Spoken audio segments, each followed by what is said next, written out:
Cek. Selamat malam, saudara-saudara. Senang bertemu kembali. Pertengahan minggu ini walaupun hujan, tapi masih ada semangat. Amin. Mari kita berdoa. Bapa di surga, terima kasih lagi Tuhan. Pertengahan minggu ini Tuhan masih beri kami kekuatan dan juga berkat penjagaan. Kami boleh hadir malam hari ini Tuhan. Buka mata kami, telinga kami sekali lagi Tuhan, hati kami. Untuk supaya Tuhan boleh isi dengan hal-hal yang dari surga.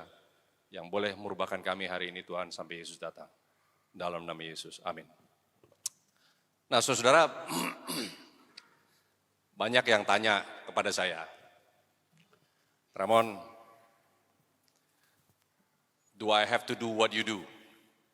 Apakah saya harus buat atau bikin apa yang kamu kerjakan? Saya punya jawaban mudah, saudara-saudara. Tidak.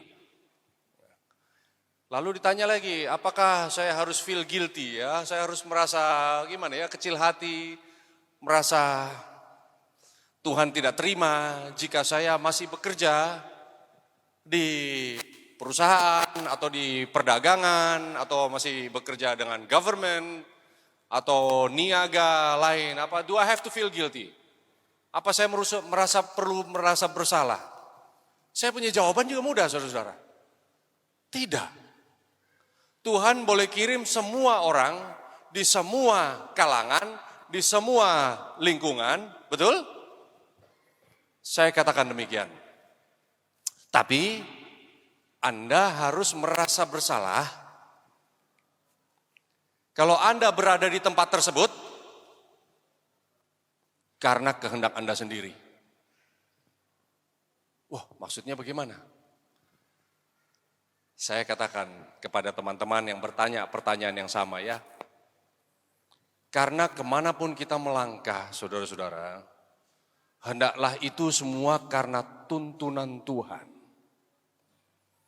Kita mau menjadi misionaris. Sekarang banyak saudara-saudara, anak-anak muda ya. Dengar pekabaran semangat. Tinggalkan dia punya education, tinggalkan mereka punya karir. Banyak pula orang keluarga-keluarga, tinggalkan istrinya saudara-saudara, tinggalkan suaminya demi apa? Demi pekerjaan Injil. Betul itu? Belum tentu saudara-saudara.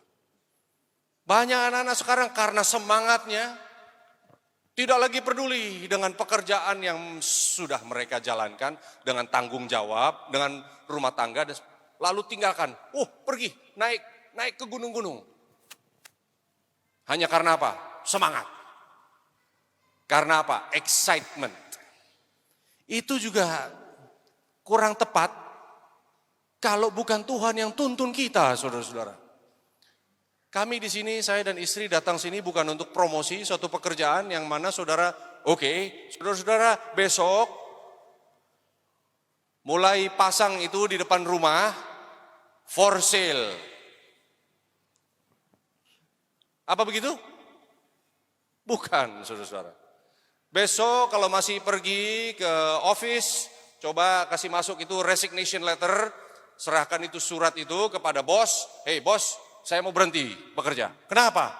Mau jadi misionaris, mau pergi ke tempat-tempat jauh, pulau-pulau. Saudara-saudara, kalau itu kehendak Tuhan, jalankan. Belum tentu seringkali anak-anak muda juga ya, orang-orang yang merasa bekerja untuk Tuhan ini justru lepas tanggung jawab. Banyak saudara-saudara yang sekarang ini namanya misionaris, tetapi setengah matang. Apa setengah matang di sini bilang? Ya sama ya. Belum matang saudara-saudara, belum bisa nikmati. Karena apa? Kemudian serahkan kepada Tuhan, apa ini? Ampas. Kalau kami di Indonesia bilang ampas. Ya kalau habis makan buah itu, ya makan mangga, itu tinggal dia punya biji, serat-serat jadi ampas ya, udah dibuang. Yang diberikan pada Tuhan itu ampasnya saudara-saudara. Karena apa?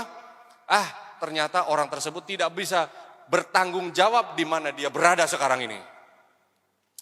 Saudara-saudara, Tuhan tidak menginginkan seorang misionaris melepas tanggung jawabnya, tidak inginkan juga sekeluarga untuk menjadi terpisah hanya karena pekerjaan Tuhan.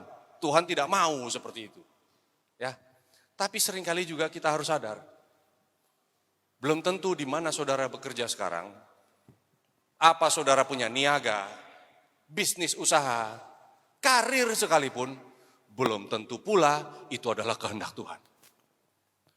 Saudara-saudara, kita diajari untuk mempunyai total surrender, ya.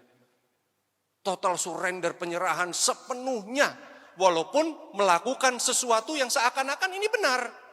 Tetapi sekarang tanya kembali kepada Tuhan. Jangan kita memiliki rasa bahwa tak perlu tanya Tuhan karena saya punya hikmat juga sudah cukup. Ya. Ada satu tulisan saya mau bagi di sini. Kembali lagi ya, ditulis oleh hamba Tuhan. Nyonya Ellen White ini menjadi nasihat kita semua. Puji Tuhan ya. There is nothing so offensive to God.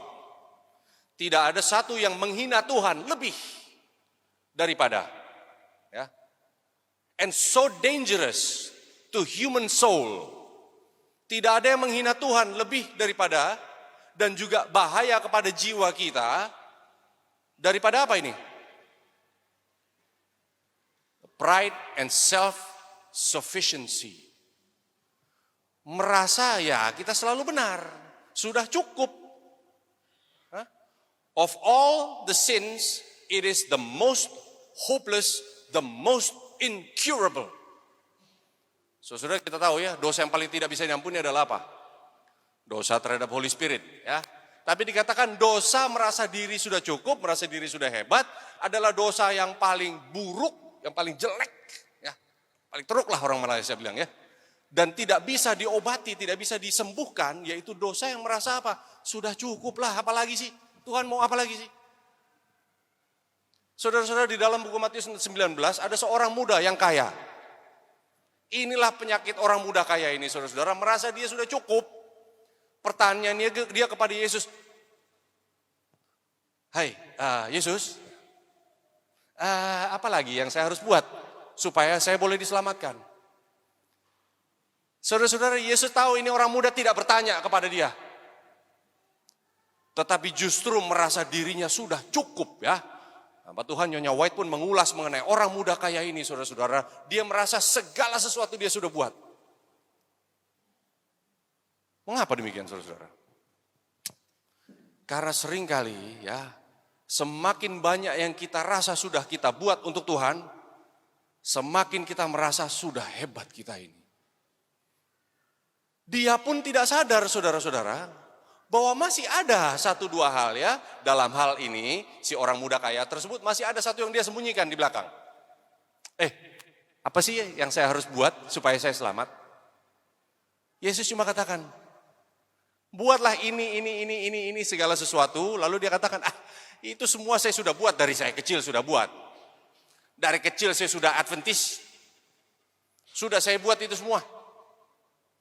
Sejak saya kecil.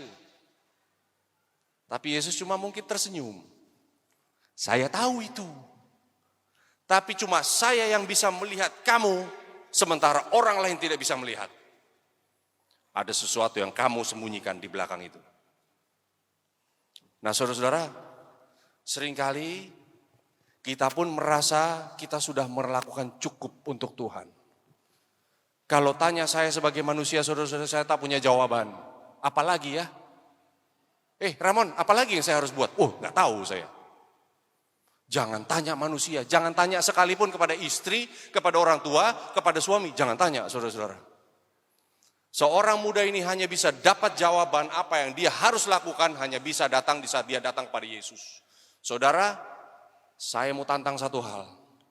Mulai hari ini, saudara-saudara, pulang ke rumah, kunci pintu, di tempat tidur kita berdoa, Tuhan, apa lagi yang saya harus buat? Jangan pakai standar manusia, saudara-saudara. Manusia mudah katakan, kamu harus makan makanan sehat lah. Ya. Kalau makanan sehat menjadi standar keselamatan, saudara-saudara, anak saya dari kecil makan sehat semua. Hewan pun tidak dimakan satu ekor pun. Masuk surga lah anak saya tentunya ya. Tapi itu bukan standar keselamatan, saudara-saudara. Itu adalah standar kesehatan. Jadi dengan mudah kita katakan hal-hal lahiriah. Sementara cuma Tuhan yang tahu what is missing in our life. Kenapa kita pun sendiri tidak tahu, saudara-saudara, apa yang kurang ya? Saudara kembalilah. Hanya karena saya sebut ini Matius 19, bukan artinya saudara besok langsung jual segala sesuatu, bagikan orang miskin dan ikut Yesus. Bukan itu juga maksudnya. Tapi there's always something. Selalu senantiasa ada sesuatu, saudara-saudara, yang kita pun tidak sadar kita sembunyikan setiap hari. Karena kita merasa kita sudah cukup. Nah saudara, kenapa setiap manusia ini punya sesuatu yang kita sembunyikan? Karena manusia ini suka namanya plan B. Ya. Manusia ini suka rancangan yang B.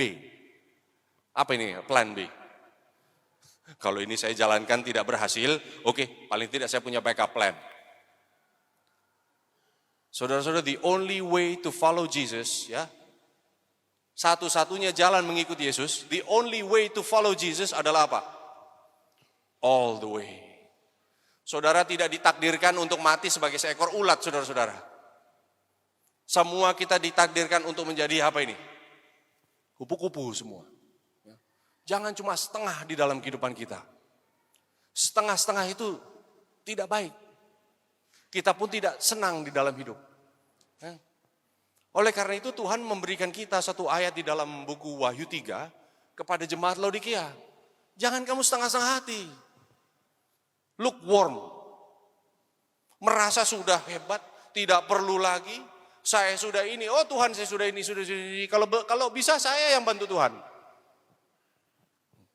Kita datang pada Tuhan, apalagi jangan tanya Ramon, jangan tanya Sandy, jangan tanya kepada pendeta, jangan tanya kepada elder, tanya kepada Yesus sendiri, ya. Kepada jemaat terakhir, jemaat ketujuh, jemaat yang menanti kedatangan Yesus kedua kali di awan-awan, saudara-saudara, Yesus mengatakan demikian. Pengetahuanmu sudah banyak, you know everything. Tetapi karena dosamu adalah dosa complacency, ya, dosa yang merasa sudah hebat, sukar kamu disembuhkan. Untuk itu Tuhan mengatakan kepada kita, ternyata kamu tidak sadar, kamu ini melarat, malang, miskin, buta, dan telanjang. Melarat, apa ini melarat bahasa? Aduh, no hope ya. Hidup seakan-akan punya hope, tetapi tidak punya hope. Miskin, tidak punya apa-apa kita ini, tetapi merasa diri kaya. Bukan dalam uang ya. Buta, wah tapi tidak mau dituntun. Kemana-mana tidak perlu tuntunan. Memimpin pula orang buta yang lain. Dan telanjang, saudara, ini parah ini. Sudah telanjang, tidak tahu dia telanjang. Akhirnya nggak tahu malu gitu, depan Tuhan, saudara. Nah malam ini ayat yang saya ambil, jadilah iman Tuhan. Apa judul kita, bagaimana judul kita ya? Sebenarnya saya ambil judul malam hari ini, diambil dari Markus 11 ayat 22. Di dalam bahasa kita ini, Alkitab kita tulisannya, berimanlah kepada Tuhan. Saudara, saya mau ambil dari bahasa aslinya, bunyinya begini. Have faith in God. Ya. Kalau Yesus mengatakan kepada saya, Ramon, here, have faith in God. Ya, ini, terima. Ya. Ada terjemahan lain, translation lain, Yesus mengatakan, let the faith of God be in you. Nah, ini lebih mantap lagi nih. Let the faith of God be in you. Nah, saudara tahu ada satu perintah dari Tuhan yang bermula dengan kata let. Ada yang tahu apa? Dalam Alkitab Tuhan bersabda, dia bermula dengan kata let. Apa ini contohnya? Let there be there be light. Tuhan bersabda, dia gunakan kata let. Let there be light, saudara-saudara. Apa yang terjadi? Sesegera itu juga terjadi apa? Terang. Nah, kata yang sama Yesus pakai, saudara, firman Tuhan sendiri pakai. Let the faith of God be in you, saudara-saudara. Bisa atau tidak terjadi iman Tuhan menjadi milik kita? Bisa, saudara-saudara. Dapat, boleh. Jika kita apa? Kita terima. Nah, saudara-saudara, kenapa Yesus katakan ini? Nah, ini di dalam konteks Markus 11 ya. Kita kembali lagi tadi di Wahyu 3, Yesus katakan, kamu tidak sadar, kamu melarat, malang, miskin, buta, dan telanjang ini menjadi suatu the driving point. Kenapa telanjang ini sudah suatu problema besar, saudara-saudara? Ya, inilah konteks di dalam Markus 11 tadi. Yesus satu hari bersama murid-murid, dia berjalan-jalan, ya dia jalan, lalu dia lihat dari kejauhan, ada satu pohon ara. Pohon ara ini saudara-saudara, yang lain belum ada daunnya. Hanya satu ini pohon ara, dari jauh sudah kelihatan daunnya lebat. Lalu Yesus datang kepada satu pohon ini, pohon ara, karena dia mau menikmati buah ara tersebut. Ya, dari jauh dia datang kepada pohon ara ini. Setibanya dia di pohon ara, dia lihat. Ternyata hanya apa? Daun. Hanya daun saja, saudara-saudara. Dia periksa dari bawah, dari kiri, dari kanan, dari depan, dari belakang. Ini hanya daun aja ini. Lalu Yesus katakan apa? Yesus katakan apa, saudara?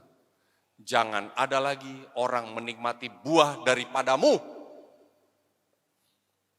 Saudara-saudara, apa jadinya pohon ara? Kalau tidak membuahkan pohon ara, apa gunanya, saudara-saudara? Tidak ada gunanya, pohon ara itu tidak ada gunanya kalau tidak membuahkan pohon ara. Betul ya? Jadi dikata di sini Yesus mengutuk pohon tersebut, benar? Sesungguhnya Yesus tidak mengutuk, saudara-saudara. Bagaimana Yesus mengutuk pohon itu?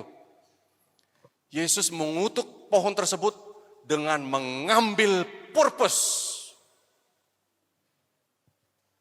Dengan ambilnya tujuan hidupnya, pohon tersebut diambil sesegera itu. Apa yang terjadi dengan pohon, saudara-saudara?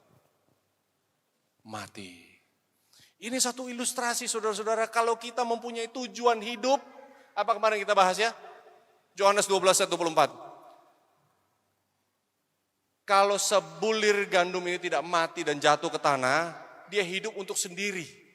Tapi kalau dia mati jatuh ke tanah, dia akan menghasilkan buah yang banyak.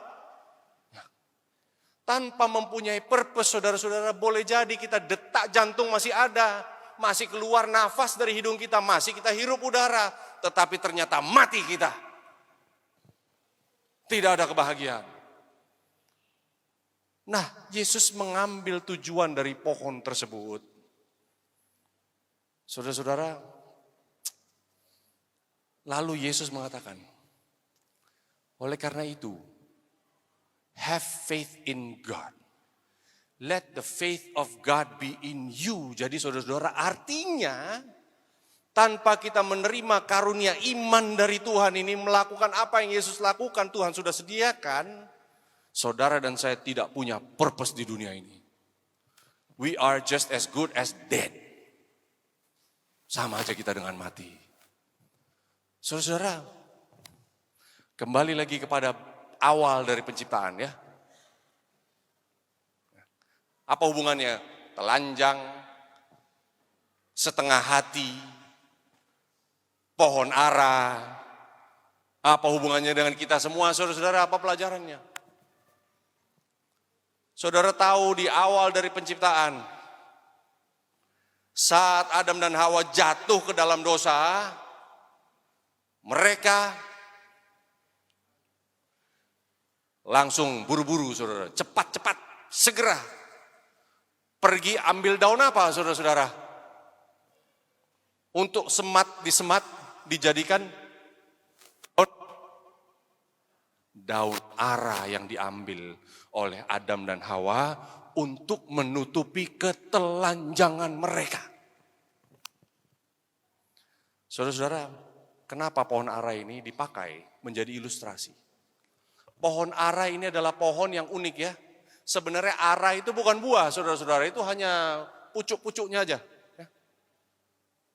Ara ini buahnya keluar dulu, sesudah buahnya keluar, baru daun keluar muncul.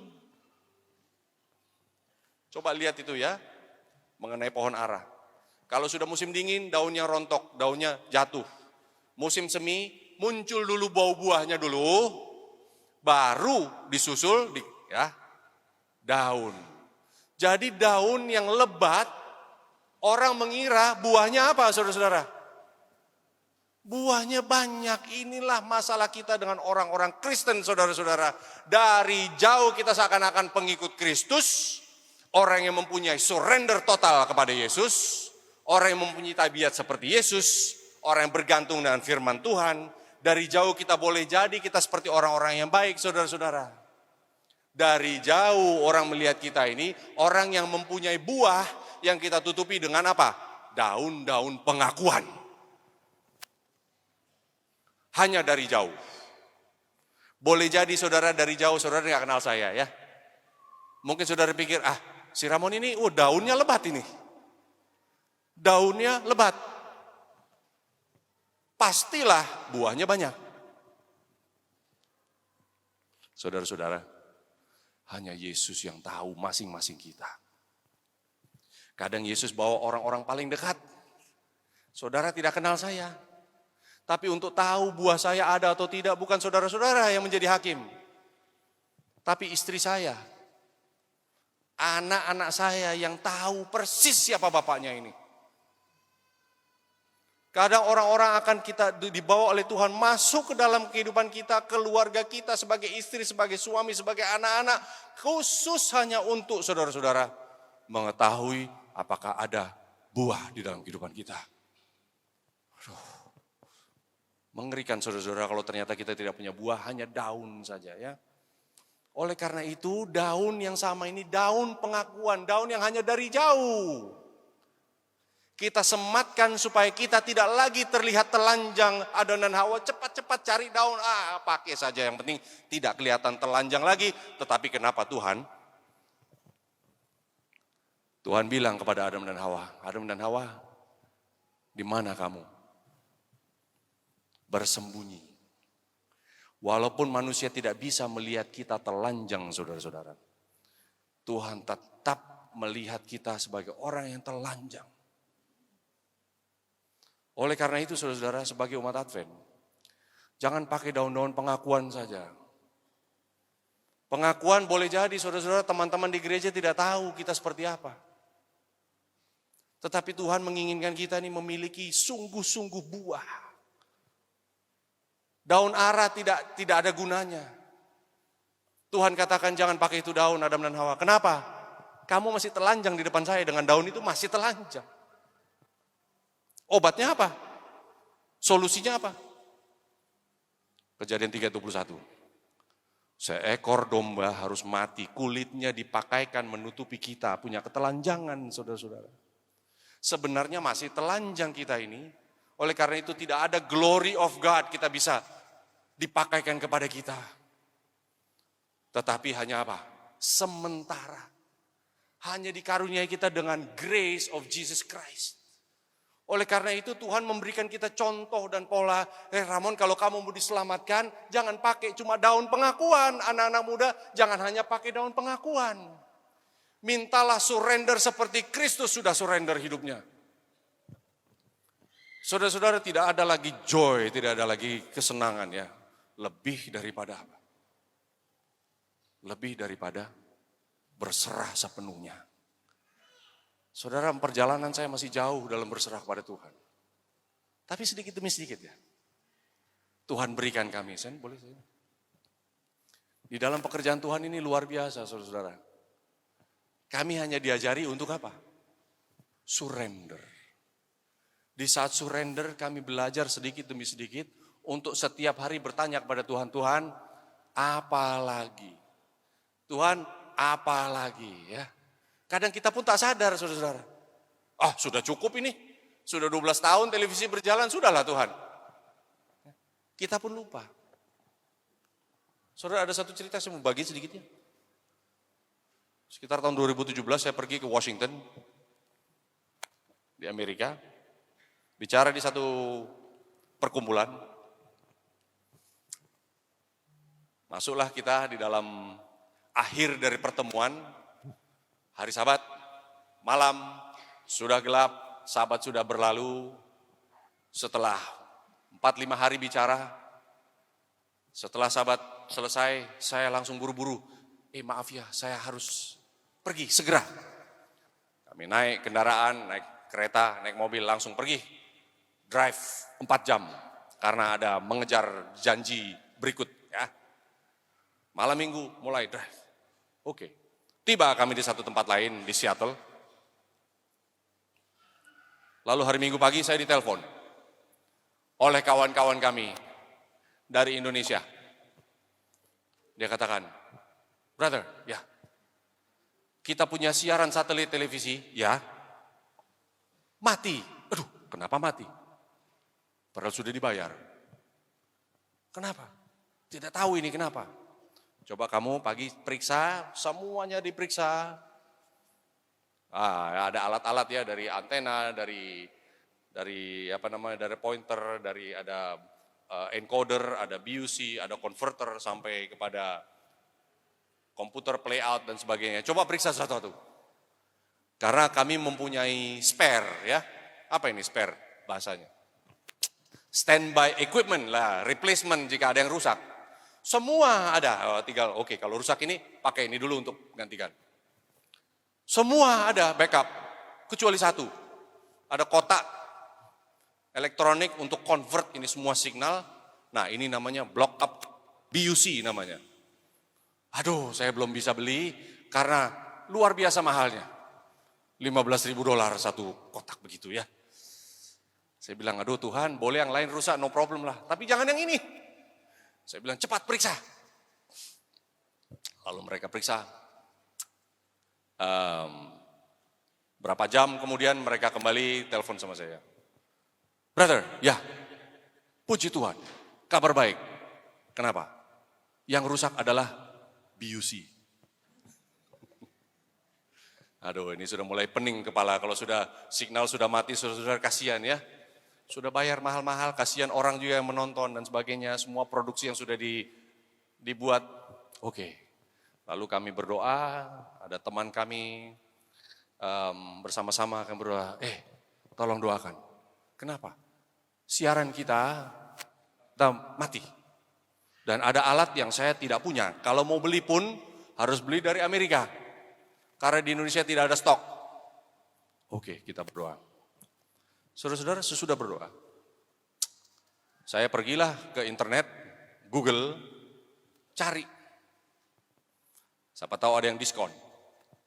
Di Amerika saya cari. Ada saudara-saudara. Ini barang lama, stok lama, tetapi stok baru tetapi barang lama, ya. New old stock. Diskon besar-besaran. Mestinya $15.000 jadi $3.000 200. Waduh. $3.200 US. Berapa lah 15.000 inilah ya, ringgit. Waduh. Tapi 3.200 pun kami tak punya. Tapi kita punya Tuhan, saudara-saudara. Saya berdoa, Tuhan, ini jangan sampai ini lepas dari tangan saya, ini murah sekali ini. Saya hubungi, saya kirim email, ini barang ini, I would like to buy it, saya mau beli. Oke. Siapa nama?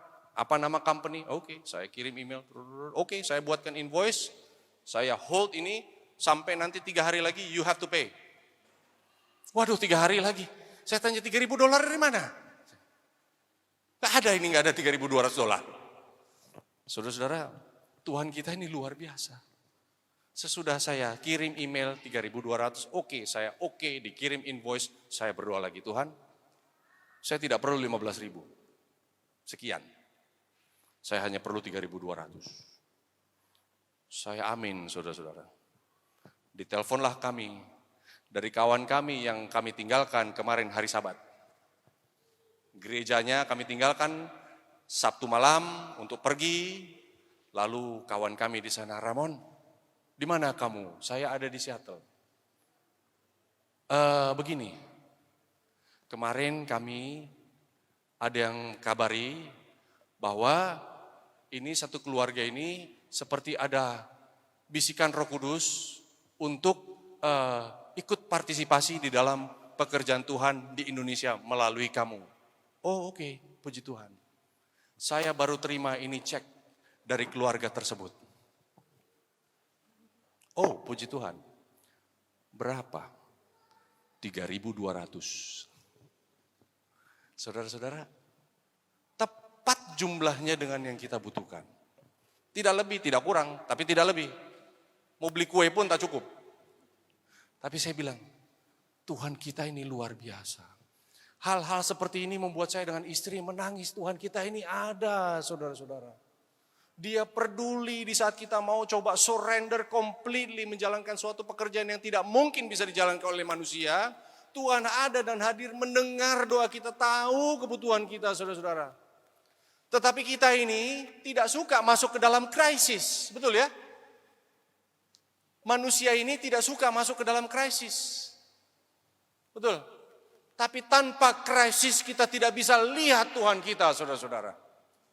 Oleh karena itu Yesus katakan, if you have faith, you will see the glory of God. Kalau kamu punya iman, barulah kamu boleh melihat kemuliaan Tuhan. Iman ini berurusan dengan waktu, saudara-saudara. Saudara harus tunggu dan sabar. Manusia tidak suka menunggu dengan sabar. Kalau we want something, we want it now. Saudara mau sesuatu, saudara langsung mau segera. Oleh karena itu secara tidak sadar, kita suka namanya plan B. Tuhan bilang kasih undangan kepada kita, kerja dengan aku akan kasih tahu siapa kepada kamu siapa aku. Tapi kita katakan, bolehlah Tuhan kalau saya kerja untuk Tuhan, tapi saya kasih dulu saya passive income. Betul ya? Saudara mau kerja untuk Tuhan, tapi ya Tuhan kasih dulu safety. Beri saya dulu ini income yang pasti, supaya saya boleh kerja sama Tuhan. Petrus disuruh jalan di atas air, ya Tuhan sediakan dulu ini net, ya. Siapa tahu kalau saya jatuh di air, saya tidak jatuh tenggelam karena ada net di dalamnya. Saudara sudah banyak, seringkali saya dengar gini ya, kita mau berinvestasi dulu nih. Supaya dengan investasi ini, kita dapat uang, nanti kita bantu pekerjaan Tuhan. Ada di sini, dengar ya. Wah, keluarkan uang. Kalau mau bikin suatu usaha, satu bisnis, satu investasi, janji muluk-muluk janjinya, saudara-saudara. Keluarkan berapa ini modalnya itu? 100.000 ringgit. Ada 100. Oke. Oke, kasih. Kenapa? Nanti ini jadi ada interest. Setiap bulan ada mungkin 10% interest, ada 20% interest. Senang kita, saudara-saudara. Kalau ini bertumbuh, ini berkembang menjadi besar Tuhan, saya kasih Tuhan 20%-nya. Kita doakan selalu, Tuhan tolong ini investasi supaya bertumbuh, supaya menjadi besar, supaya saya boleh bantu kamu Tuhan. Tuhan kadang-kadang tertawa, saudara-saudara. Saya tidak butuh itu 20%-nya.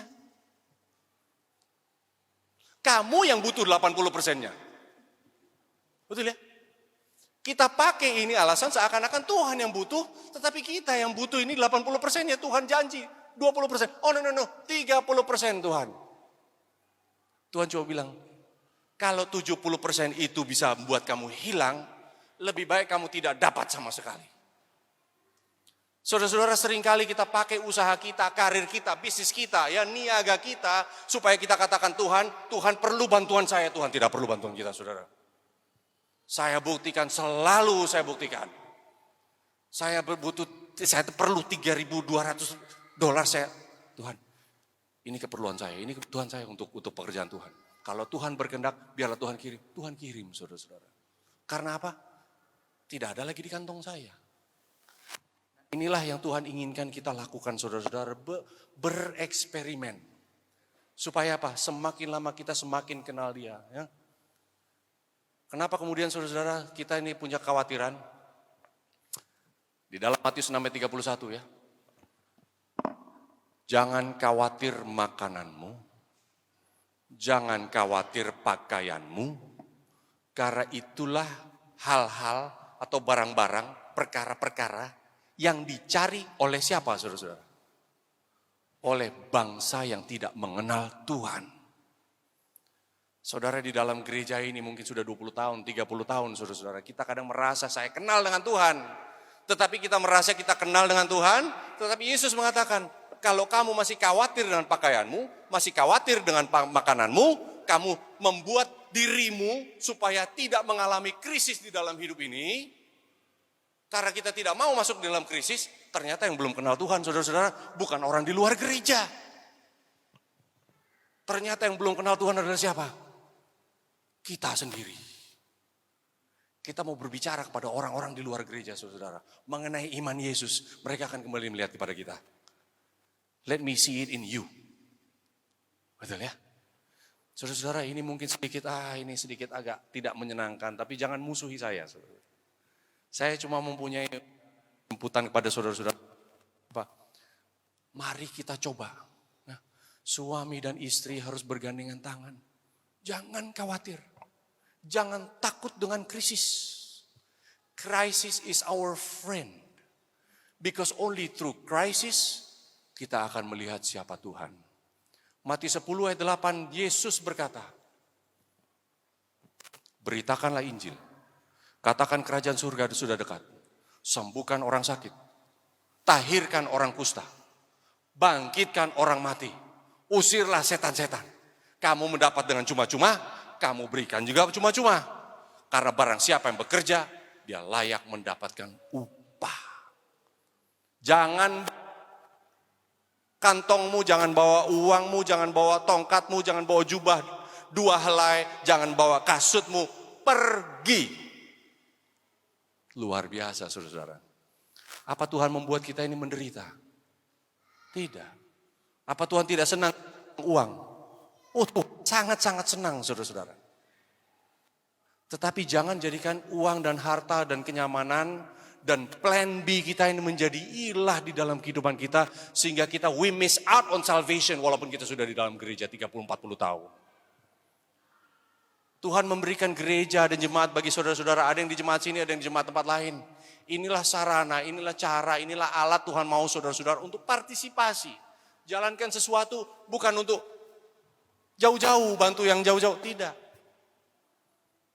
Lakukanlah apa yang ada di hadapanmu. Boleh jadi saudara bekerja di bank. Saudara bekerja di bank bukan karena terima gaji. Saudara di bank situ karena Tuhan mau saudara menjadi terang kepada orang-orang pegawai di sana, pekerja lain. Gaji yang saudara terima setiap bulan itu hanya ongkos supaya saudara boleh hidup. Jadikan semua apa yang kita lakukan saudara-saudara, bukan dengan melihat talenta orang lain. Oh boleh juga ya. Saya coba nih berhenti kerjaan sini, saya langsung menjadi misionaris. Saya langsung mau tinggalkan ini. Saya mau pergi ke gunung-gunung. Boleh saja kalau itu kehendak Tuhan. Amin. Oke. Seperti biasa saya pegang handphone karena tulisan-tulisan yang saya dapat dari apa yang Tuhan ilhamkan ada di handphone ini. Jadi mohon maaf kalau Bapak Ibu melihat saya pegang handphone ya. Oke, tadi title kita pada malam hari ini ialah The Faith in God atau jadilah iman Tuhan padamu ya. Di saat saya muda tuh, saya juga masih muda ya. Saya nggak tahu amat lah ya.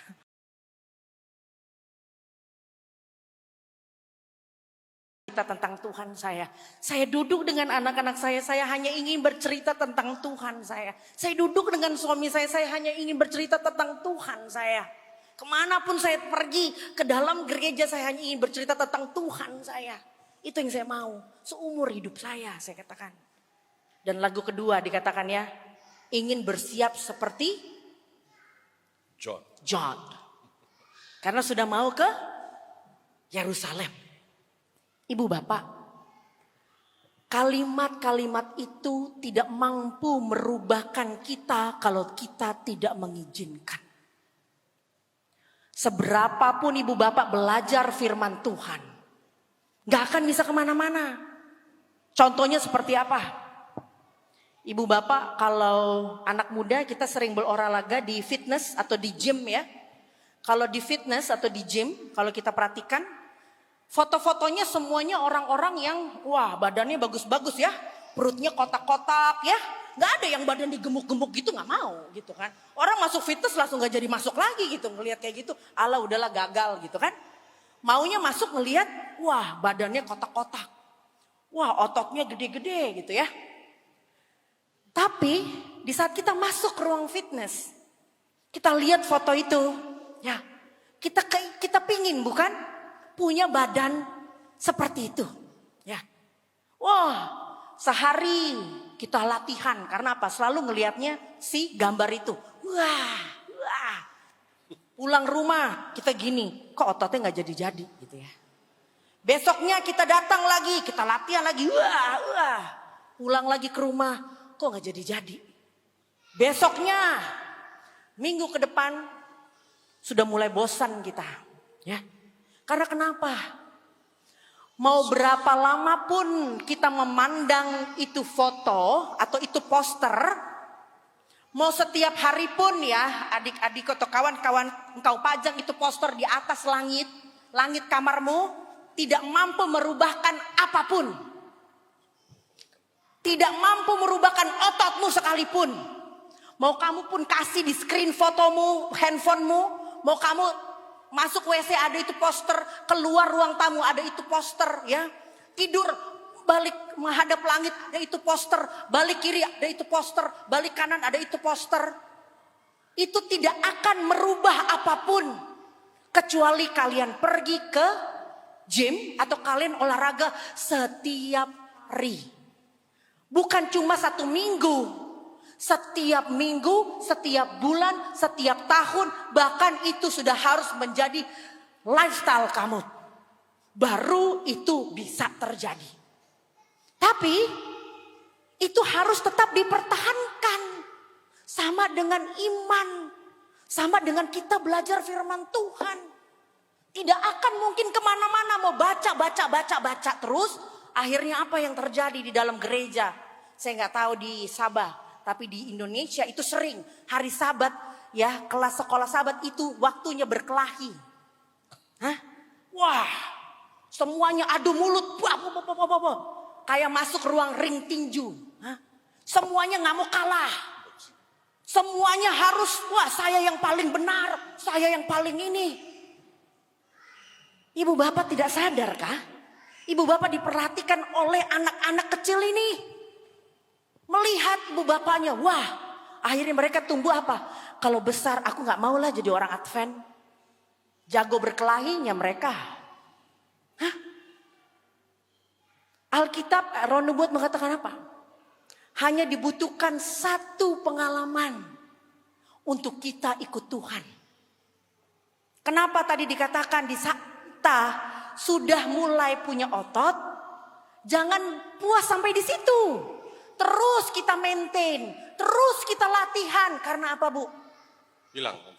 Karena maintenance itu lebih susah daripada membentuk badan Anda. Saya dengan suami saya tidak hanya cukup berbelasan tahun jadi misionaris. Tuhan bawa kita khotbah kemana-mana. Kalau kita tidak mau punya pengalaman, tidak mungkin ada spirit Ibu. Tidak mungkin ada kekuatan. Karena kenapa?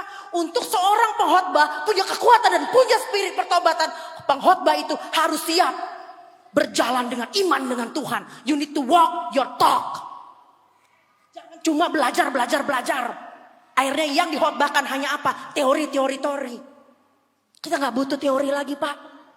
Teori itu seharusnya sudah ada di ruang di kelas baptisan. Di saat Anda sudah masuk ke kolam baptisan, di saat Anda dikatakan apakah engkau percaya dengan Tuhanmu, di saat engkau mengatakan saya percaya, seharusnya teori itu sudah cukup di situ. Cukup. Udah dibaptis, boom. Jadi masih atau hari ke-7, cukup. Artinya, seumur hidup Anda di saat Anda baru dibaptis, Anda harus mulai mempraktekkan apa yang Anda pelajari. Praktekkan itu satu demi satu. Saya ngomong begini bukan berarti saya tidak melakukan. Ibu bapak, kita berada di dalam jalur yang sama. Hah? Kita berada, kamu nama Sandy, bukan berarti lepas dari krisis. Tidak Bu. Kita punya proyek yang sangat besar. Proyek saya sangat besar. Tuhan menitipkan proyek dalam rumah tangga saya dengan suami saya sangat besar. Proyek penerbangan. Proyek televisi. Center of influence. Anak-anak saya punya barbershop. Mereka bisa potong rambut cowok, kasih gratis. Semua proyek. Bahkan sekarang kalau Tuhan kehendak kami sedang cari sekolah. Kami pingin punya sekolah. Saya dengan suami saya ini orang gila. Orang gila. Kenapa bilang gila? Keluarga bilang, kok mau sih pusing? Karena bagi saya, kok mau pening? Apa gak cukup punya TV? Bagi saya gak cukup. Karena kenapa? Ibu, Yeremia 17 ayat 9 mengatakan, hati kita ini licik dan menipu kita. Artinya, kenapa saya harus cari proyek terus berjalan dengan Tuhan? Supaya hati saya yang licik ini mampu diubahkan oleh Tuhan. Ya. Kenapa? Hati ini licik. Kenapa licik? Anak-anak aja kita bohongin. Artinya apa? Ibu-ibu ya. Saya juga ibu-ibu loh ya. Saya kasih tahu ibu-ibu. Wah, kalau di Indonesia ada yang namanya KPK. KPK tuh orang suka korupsi. Anti rasuah di sini. Anti rasuah kah apa? Ditangkap oleh KPK. Biasanya semua korban-korban KPK itu ditanya. Corruption. Kenapa Bapak corruption? Rata-rata karena apa? Pengaruh seorang istri. Ya. Tidurlah suaminya. Pak, kapan Pak kita punya mobil baru? Pak tahu nggak Pak? Musuh aku tuh di gereja Pak. Mobilnya lebih bagus daripada kita. Hah? Nangis. Kasihanlah hati suami ya. Melihat kita karena dia cinta. Akhirnya apa? Suami sudah mulai pusing otak. Hah? Cari jalan. Gimana caranya supaya punya duit untuk beli mobil baru. Pak? Masuklah kita ya. Hari Sabat masuk gereja. Tak. Ya.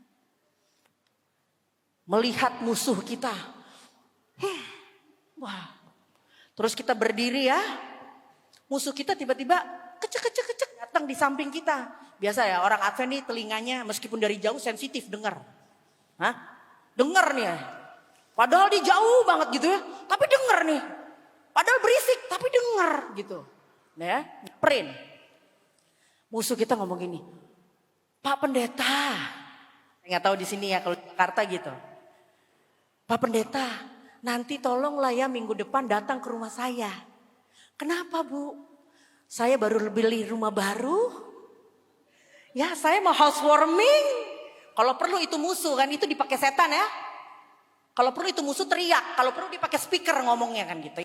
Saya baru beli rumah baru gitu ya. Wah kita gini langsung jantung gitu. Mobil aja belum kesampaian dia udah bisa lebih beli rumah baru ya kan. Tuh sinetron-sinetron Indonesia kayak gitu tuh semua tuh. Hah? Ya kan?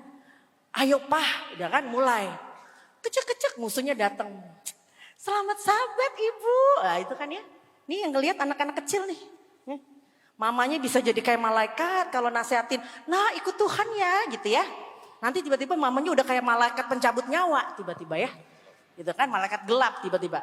Langsung, oh Ibu selamat Sabat. Aduh kemana aja sih cantik deh gitu ya.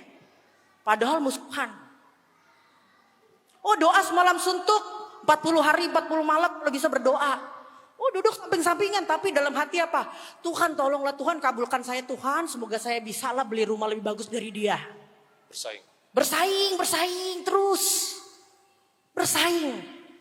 Di saat persaingan itu ada di dalam gereja. Mulalah banyaklah nih ya. Saya katakan kelompok-kelompok sempalan ini. Datanglah mereka-mereka ini kan. Kenapa banyak jemaat kita yang akhirnya keluar? Ikut mereka. Karena kita sendiri akarnya belum kuat. Belum kuat kita ini. Jadi mau apapun masuk, kehempasnya kita. Hempas kita. Mau apapun masuk, kita bukan berdiri kuat. Tetapi apa? Mudah dibawa oleh angin. Ya. Lalu si ibu ini, ya kan? Mulailah. Ya, Pak. Setiap hari, ya, di KPK dia bilang gitu. Masalah utama, Ibu Bapak kalau lihat berita Indonesia, tahu ya? Isinya korupsi aja. Ya kan, isinya korupsi. Orang Indonesia hobi korupsi ya. Makanya duitnya banyak-banyak tuh orang Indonesia. Ya, ada problem yang besar, polisi, ya, membunuh gara-gara istrinya kan gitu. Istri terus. Makanya ibu-ibuku tercinta. Kalau kita tidak dekat dengan Tuhan kita akan pakai fasilitas surga untuk mempromosikan setan, Bu. Bukan untuk mensupport Tuhan kita, ya. Lalu dibilang di sini kan? Bentar ya, sayang. Di saat kita lihat Tuhan, di saat Tuhan bisa bilang jadilah air akan jadi air. Jadilah langit akan jadi langit. Ibu atau bapak atau kawan-kawanku, adik-adikku, kalau ada yang bisa begitu, percaya nggak? Oh, kalau saya percaya sekali. Saya nggak tahu, saya ngelihat, wow, ini apa ini? Kok bisa begitu? Dibilang air jadi air. Ini apa ini gitu ya? Tapi kenapa kita berbalik? Tadi suami saya katakan, kita lebih percaya dengan investasi-investasi bodong. Bodong itu apa? Belum tentu akan terjadi, itu lebih kita percaya. Tidak jelas. Tidak jelas daripada Tuhan yang sudah sangat jelas. Ibu saya pun merasakan, bayangin Bu ya. Dari 15 mobil, saya punya 15 mobil Bu. Semuanya you name it ya. You name it itu mobil. Saya punya tas paling yang saya sayang. Ya, semuanya ada, tapi ini masterpiece saya. Hermes Birkin cuma buat 2. Satu untuk Victoria Beckham, satu untuk Sandy Tenkano. Jadi ini paling saya sayang. Ya, paling saya sayang. Bayangin, orang seperti itu. Saya sampai ke dalam titik pakai motor saja. Kemana-mana pakai motor dengan suami saya. Mobil satu-satu keluar. Ya. Suami saya sampai nangis melihat saya di jalan. Karena kami tinggal di kota, kebetulan kota kami terkenal dengan namanya kota hujan atau city of raining. Jadi kota itu selalu hujan. Jadi saya pergi naik motor dengan suami saya kehujanan. Suami saya tiba-tiba menepi dan dia ngelihat saya, dia nangis. Dia katakan, Sandy, maafin aku ya. Aku bawa kamu seperti ini. Lihat kamu sayang sekarang. Kehujanan, rambutnya udah tidak begitu lagi. Kukunya udah gak berwarna lagi. Bahkan kamu udah gak punya lagi tas-tas yang bermerek itu. Maafin aku ya. Tahu ibu saya bilang apa sama suami saya? Ramon, saya juga bukan orang yang bodoh. Mau menurut sama kamu. Karena saya lihat engkau menyembah Tuhanmu. Jadi saya ingin mengenal siapa Tuhanmu. Saya belajar mengenal Tuhanmu dan saya jatuh cinta dengan Tuhanmu. Jadi ini bagi saya bukan suatu kebodohan. Ibu bapak janji pernikahan yaitu apa? Till death do us part. Ibu kita cinta bapak kalau bapak ada duit ah. Coba kalau bapak mulai gak ada duit. Nah udah mulai. Apalagi kalau AC-nya udah mulai rusak ya. Waduh udah hati panas, udara panas ya. Nah, dia datang gak bawa duit pula kan gitu ya. Akhirnya apa? Sementara kita lupa bahwa apa yang akan menimpa kita di masa depan, krisis lebih parah daripada apa yang terjadi sekarang. Ibu bapak saya yakin dan percaya ibu bapak kita belajar roh nubuat ya. Roh nubuat mengatakan apa? Mata tidak pernah bisa melihat dan telinga tidak pernah mendengar. Artinya sangat-sangat menakutkan. Tidak ada waktu bagi kita. Waktunya kita kapan? sekarang untuk latihan. Seperti suami saya katakan, ibu bapak, kehadiran Ramon dan saya di sini bukan menyuruh ibu bapak menjual rumah ibu bapak, tidak. Bukan menyuruh adik-adik untuk resign dari sekolah atau universitas adik-adik, tidak. Adik-adik dan ibu bapak tetap berada di mana Tuhan tempatkan. Tapi kantormu menjadi ladang misi bagi Tuhan. Sekolahmu menjadi ladang misi bagi Tuhan. Artinya adik-adikku, kamu sekolah bukan karena kamu cari uang. Kamu sekolah, kamu berdoa, kamu katakan kepada Tuhanmu, Tuhan, di mana Engkau akan tempatkan aku, berikan aku talentamu Tuhan, supaya aku bisa membantu orang. Itu yang ada. Begitu juga ibu bapak, mau kerja jadi dokter, jadi pengacara, jadi banker, mau punya jabatan tinggi, silakan. Tapi saya ingatkan, banyak berdoa supaya kamu tidak tergiur dengan uang, supaya kamu tidak tergiur dengan harga dirimu, ya, tidak tergiur. Hidup kita apa? Makanan dan pakaian cukup bagi kita. Seperti saya katakan, saya dengan suami saya dititipkan Tuhan proyek yang sangat besar, proyek yang sangat besar, dan puji Tuhan. Hampir dari proyek kami semuanya gratis. Ibu bapak mau masukin iklan ke TV kami. Apa tuh bahasa sini? Cuma-cuma? Percuma. Percuma. Percuma. Kenapa? Orang bilang, oh Ramon sama Sandy kaya. Bukan Ramon sama Sandy kaya. Tapi kita punya Tuhan yang kaya, Pak. Kita punya Tuhan yang bisa provide segalanya. Penonton saya seluruh Indonesia, kalau mau pesan buku, tinggal telepon ke kita. Kita kasih kirim buku gratis. Mau apa lagi? Saya katakan, bahkan ibu bapak, rumah saya terbuka buat penonton saya. Saya setahun yang lalu ya, is it? Tessa? Setahun yang lalu, saya dikirim Tuhan. Anak muda umur 16 tahun.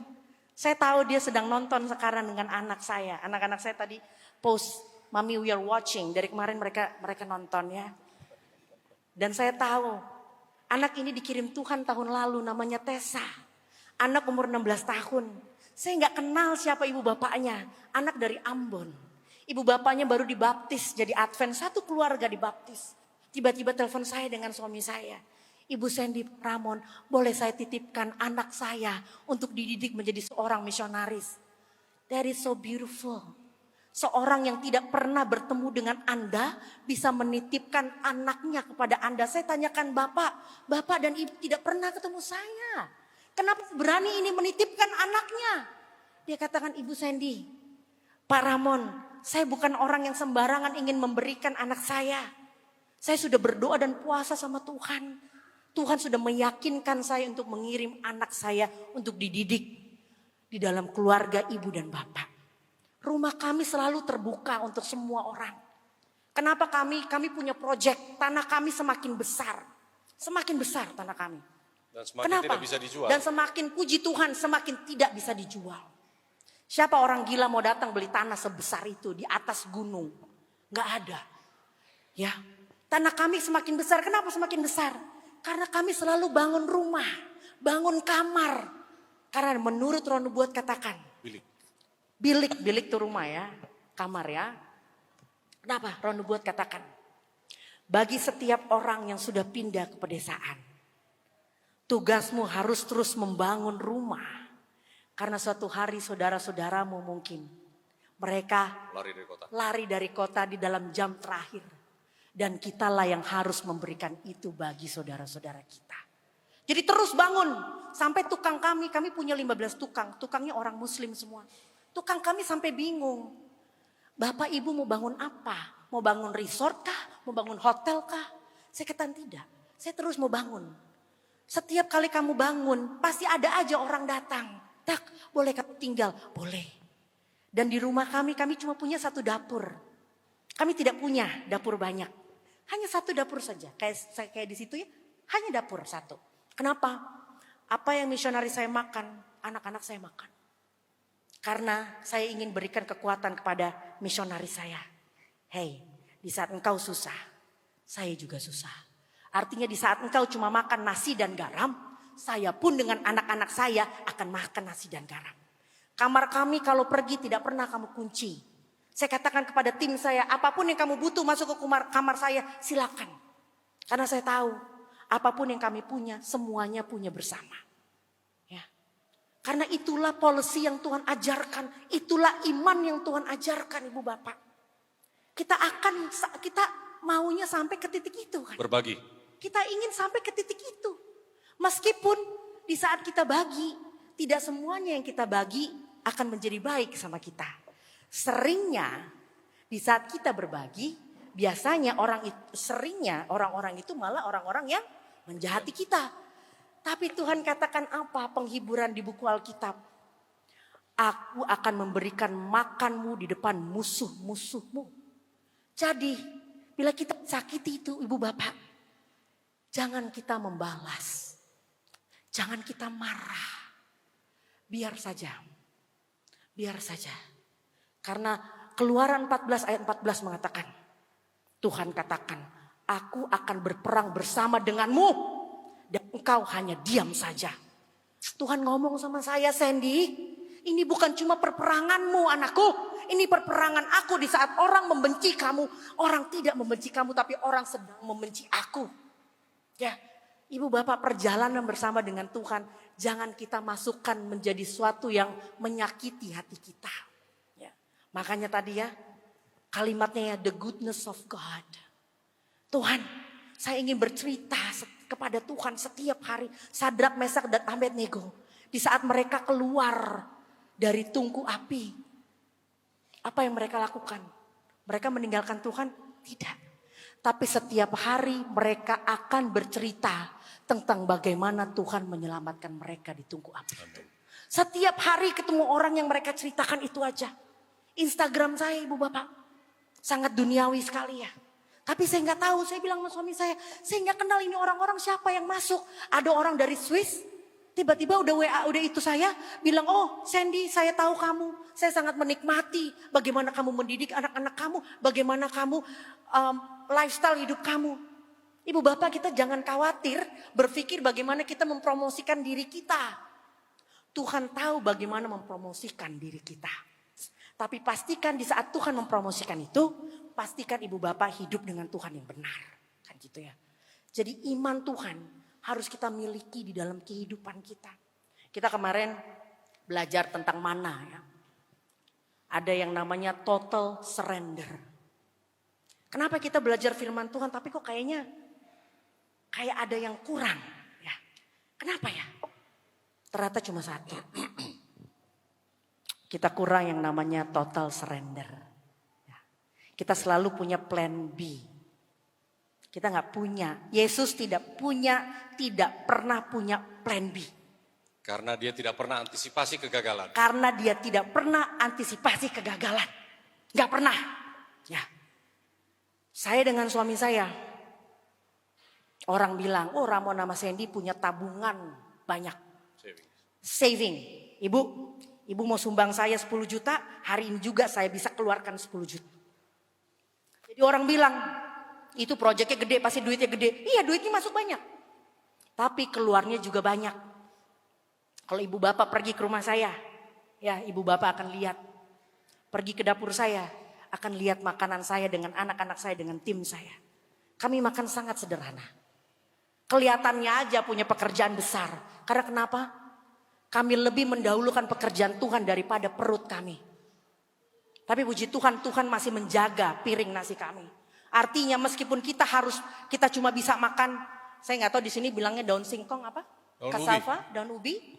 Meskipun kita harus makan daun ubi setiap hari, tahu doa kita apa? Dengan tim. Tuhan, berikanlah kami, apa doanya sayang? Supaya rasanya nikmat. Supaya rasanya nikmat Tuhan. Berikanlah kami kenikmatan Tuhan. Jadi makan daun ubi nih, kita makan nih semuanya dengan satu tim. Makan. Kadang-kadang kita saling ketawa. Gitu. Kenapa? Bingung ya Kak, kenapa? Ini kita udah lama makan begini kok rasanya enak terus ya. Nah itulah Tuhan saya katakan. Ya, Tuhan itu saya bilang. Ya, orang ngelihat kita seakan-akan wah pekerjaannya mewah ya, besar ya katanya. Iya, tapi makannya cuma begitu. Tapi Ibu, nikmatnya luar biasa. Kenapa nikmat? Karena hati ini sudah diisi oleh Tuhan. jadi ibu bapak ya. Nah, saudara-saudara, jikalau Tuhan mengatakan suatu pesan kepada kita, baiklah kita ambil itu sebagai positif. Ya. Tuhan punya teguran kepada jemaat Laodikia. Saya kadang merasa, if he says I am naked, I should be ashamed. Kalau Tuhan katakan, Ramon, kamu ini masih telanjang. Harusnya kita kembali kepada Tuhan. Saya mau cerita satu mengenai telanjang ini, saudara-saudara, sebelum kita pulang. Beberapa tahun lalu, ya kami sering ya, saya sama istri kalau melihat di Indonesia ini, kalau di pinggir-pinggir kota besar, seringkali kami dapati orang gila. Gimana orang sebut di sini? Orang gangguan, ya sudah begitulah ya. Kami kadang iba, seringkali kami bawa baju, bawa apa ini, celana lah ya.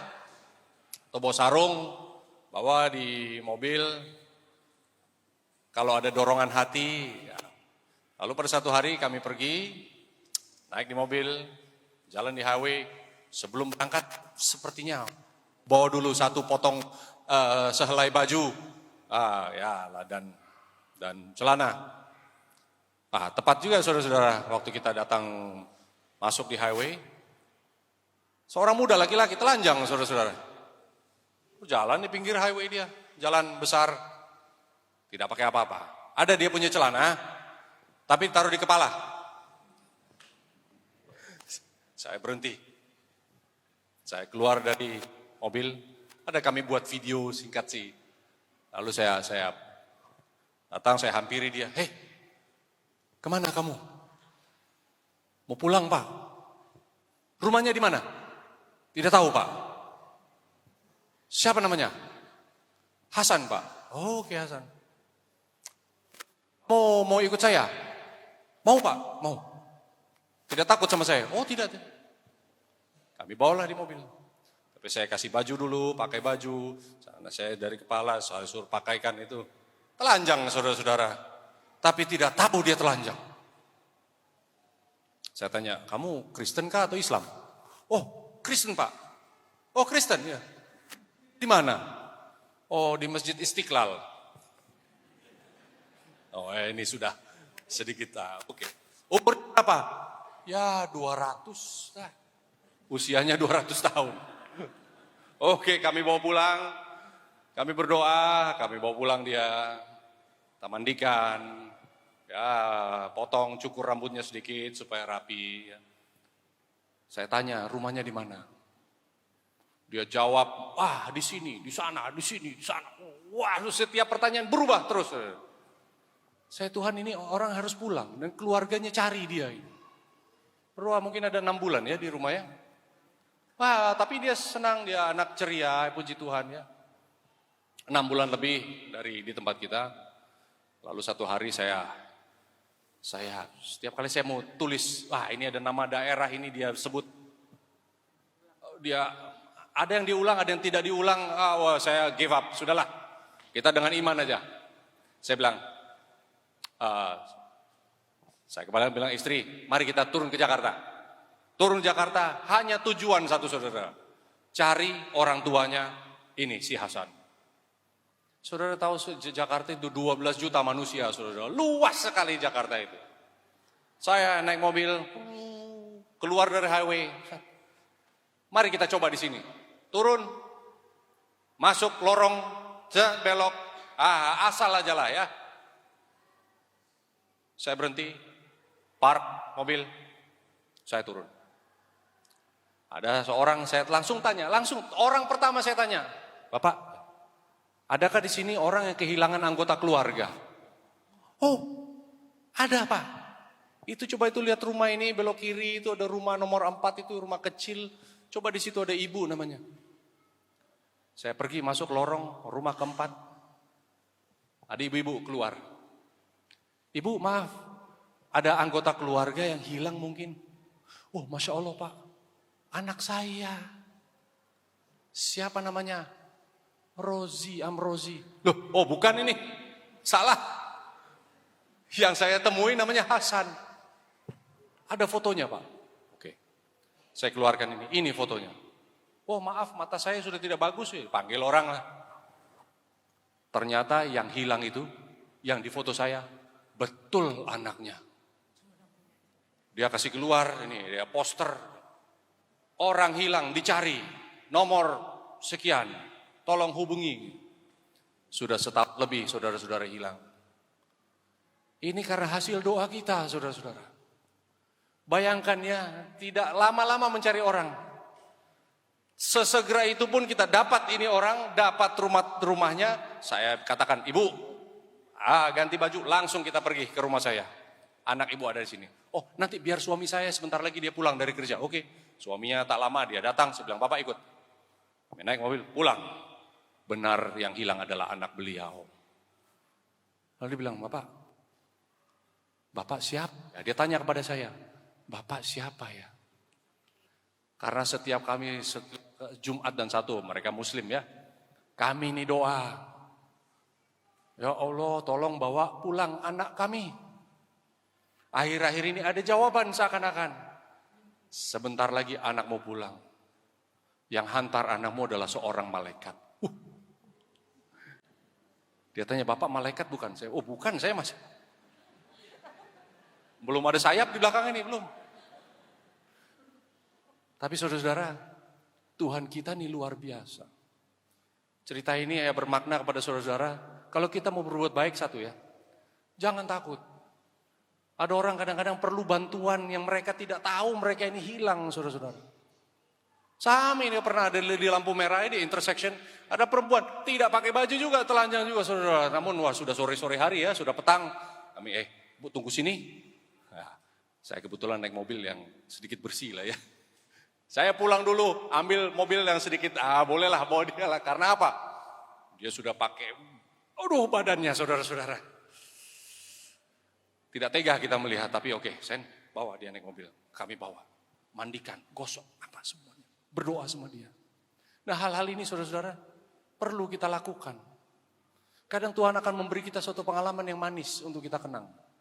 Ya. Tapi di lain itu juga kita mengatakan, orang-orang ini saudara-saudara seperti kita secara rohani. Kadang-kala kita ini buta, melarat, malang, miskin dan telanjang saudara-saudara. Tuhan perlu menuntun kehidupan kita supaya kita boleh pulang ke rumah. Amin. Jadi saudara-saudara, istri saya dan saya malam hari ini hanya mengajak satu hal. Jangan memiliki plan B. Karena Tuhan kita Yesus Kristus tidak punya plan B. Satu-satunya rencana dia adalah untuk selamatkan saudara dan saya. Di saat dia masuk di kayu salib saudara-saudara, just about to give up his life. Saat dia mau meregangkan nyawanya, menyerahkan nyawanya, dia tidak tahu apa hasilnya ini saudara-saudara. Keilahiannya diangkat. Oleh karena itu dibilang, Tuhan kenapa Tuhan tinggalkan aku mengambil keputusan sendiri. Tetapi dia maju terus. Saudara-saudara, oleh karena itu dia menjadi harapan bagi kita. Mungkin terkadang saudara dan saya akan merasa bahwa Tuhan meninggalkan kita. Tetapi maju terus saudara-saudara walaupun di depan ini gelap. Karena if you believe, kalau kamu percaya, kamu akan melihat kemuliaan Tuhan. Mari kita berdoa. Bapa di surga, terima kasih Tuhan karena teladan Yesus Tuhan sudah berikan.